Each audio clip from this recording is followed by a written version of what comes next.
கண்ணியத்திற்குரிய எல்லாம் வல்ல அல்லாஹ்வின் நல்லடியார்களே, ஆளுகிற பாசிச பாஜக அரசு ஒவ்வொரு நாளும் இந்த இந்திய நாட்டிலே சிறுபான்மையர்களுக்கு, முஸ்லிம்களுக்கு எதிராக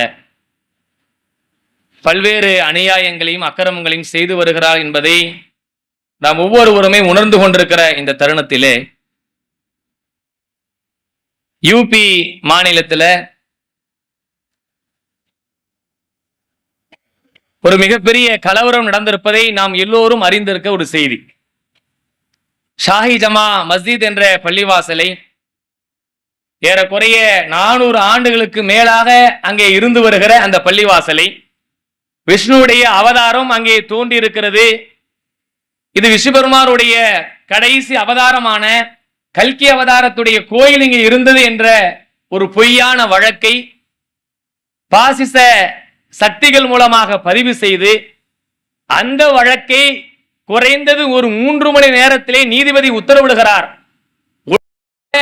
அந்த ஷாஹி ஜமா மஸ்ஜித்தை நீங்கள் சர்வே செய்ய வேண்டும், வேகமா போங்க, அதை சர்வே செய்யுங்க, உடனே அது பள்ளிவாசலில் அறிவிங்கின்ற அளவுக்கு அவ்வளவு வேகமாக துரிதமாக வேலை செய்கிற ஒரு கட்டளையை பிறப்பிக்கிறார் என்று சொன்னால், இத்தனை ஆண்டு காலம் பள்ளிவாசலாக இயங்கி வந்த ஒன்றை உடனடியாக இவர்கள் அறிவிக்க இயலுமா? ஒரு வழக்கு போட்டவனை எதிர் மனுதாரரை அழைக்க மாட்டீங்களா? அவங்களுக்கு ஒரு நோட்டீஸ் அனுப்பி விளக்கம் கேட்க மாட்டீங்களா? அவங்களை கூப்பிட்டு எதையுமே பேசாம விசாரிக்காம உடனே நீங்க போய் சர்வே பண்ணுகின்ற அந்த சிஸ்டத்தை உங்களுக்கு யார் அறிவித்தது? எதனால் அறிவித்தீர்கள்?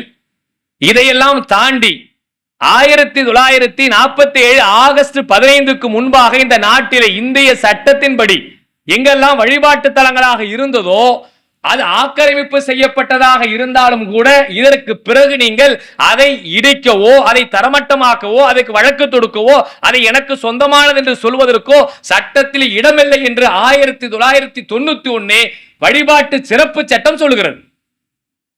எல்லாம் இருந்திருக்கலாம், போர் செஞ்சிருக்கலாம், இவன் பிடிச்சா அவன் பிடிச்சா இப்படிலாம் இருந்திருந்தாலும் கூட இல்லை, இது பள்ளிவாசல அப்படி இடித்து வரல. அதுல சொன்னது பாபர் மசீதி மட்டும் அன்னைக்கு வழக்கில் நிலுவையில் இருந்ததா, அது மட்டும் விட்டுட்டு விதிவிலக்கா மற்றதை நீ என்ன செய்யக்கூடாது என்று சொன்னார்கள். இன்னைக்கு பாபர் மசூதும் அநியாயமாக பறிக்கப்பட்டதை போல இவர்கள் மீண்டும் மதுராவளை ஆரம்பித்தார்கள். கேன்வாபி பள்ளிவாசலை இதே போல லிங்கம் துவங்கி விட்டது என்று ஆரம்பித்தார்கள். இப்பொழுது இந்த பள்ளிவாசலை ஆரம்பிச்சிருக்கிறார்கள், ஷாஹி ஜமா பள்ளிவாசல்ல ஆரம்பிச்சிருக்கிறார்கள்.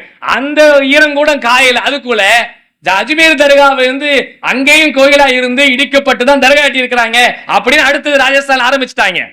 இப்படி ஒவ்வொன்றாக இவர்கள் செய்து கொண்டு வருவதற்கு திட்டமிட்டு இருக்கிறார்கள். நாம் ஒன்றை மட்டும் இந்த அரசாங்கத்துக்கு சொல்லிக் கொள்கிறோம். அங்கே மக்கள் அறிவித்து விட்டார்கள், இது பள்ளிவாசல் தான், இது பள்ளிவாசல தான் இருக்கும், இது கியாமத்து நாள் வரைக்கும் பள்ளிவாசலாக தான் இருக்கும் என்று மக்கள் அங்கே களத்தில் இறங்கியிருக்கிறார்கள். உங்களுடைய ஆயுதங்களை பயன்படுத்தி, குண்டுகளை பயன்படுத்தி அங்கே நீங்கள் கொலை செய்தாலும், எத்தனை உயிர் பணிய வைத்தாலும் இந்த பள்ளிவாசலை விட்டுத்தர மாட்டோம் என்பதை உறுதியாக நிற்கிறார்கள். பாபர் பள்ளிவாசலை விட்டதை போல் விட்டுவிடும் என்று நினைக்கிறார்களா? அல்லாஹ் நம்முடைய உள்ளத்திலே வலுவான உறுதியான ஈமானை வலுக்க வேண்டும், உறுதிப்படுத்த வேண்டும், பாதங்களை உறுதிப்படுத்த வேண்டும். இந்த அநியாயக்காரர்களுக்கு எதிராக களத்திலே இறங்குவோம். அல்லாஹ்வின் தூதர் ஸல்லல்லாஹு அலைஹி வஸல்லம் சொன்னார்கள், மன் கதல தூன மாலிகி ஃபஹுவ ஷஹீத். யார் தன்னுடைய பொருளை பாதுகாப்பதற்காக அல்லாஹ்வின் பாதையிலே கொல்லப்படுகிறான், அவன் அல்லாஹ்வின் பாதையிலே கொல்லப்பட்ட ஷஹீத். அவன் உயிர் தியாகி.